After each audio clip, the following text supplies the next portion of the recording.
The topic this morning is youth literacy, and we're fortunate again to have my granddaughter, Alana McLaughlin, who has given us a youth perspective in terms of reading, recognizing that the state of Tennessee is the last in terms of literacy among the 50 states. And the reason we mention this, Alana, is primarily because we want you to address this issue of literacy in the state of Tennessee in terms of what we are trying to do in terms of making sure that more young people your age, and as we said earlier, 8 years old, more young people will be more familiar with what they have to do about reading.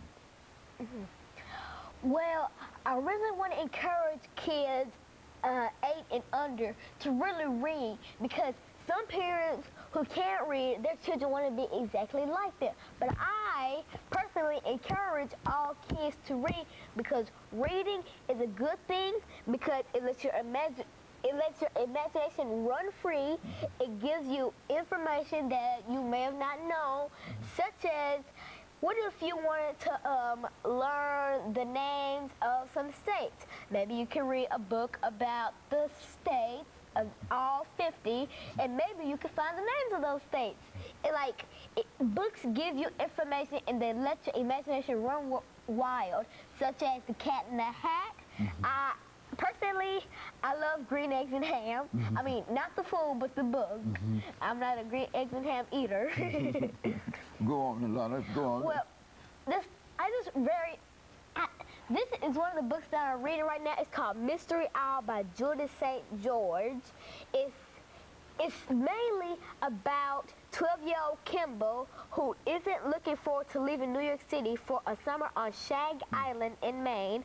The island and the mansion that sits on it have been in Kimball's family for generations, but now Kim's great-grandfather intends to sell both the island and the house.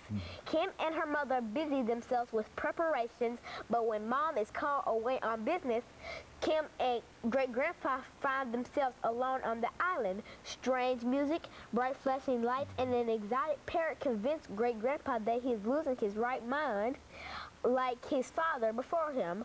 But Kim knows what she saw, and as she digs into the mystery, soon she realizes they are in grave danger. It's up to Kimball Lauder to discover what or who is haunting Shag Island. Very good. And so Lana, I think you've demonstrated to the audience this morning that there's some truth in the fact that while you might be in the while you might be in the third grade, that you are in reality reading on perhaps a 5th grade level.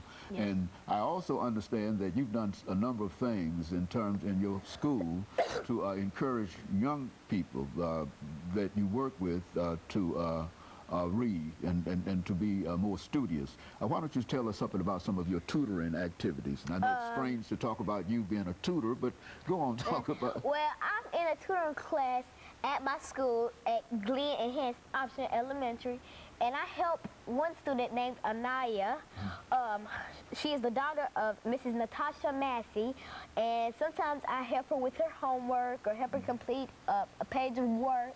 And basically, I'm one out of 3 other helpers. And so you're not the main helper, but they have I'm one of them. They have enough confidence in you in the 3rd grade to allow you to do so.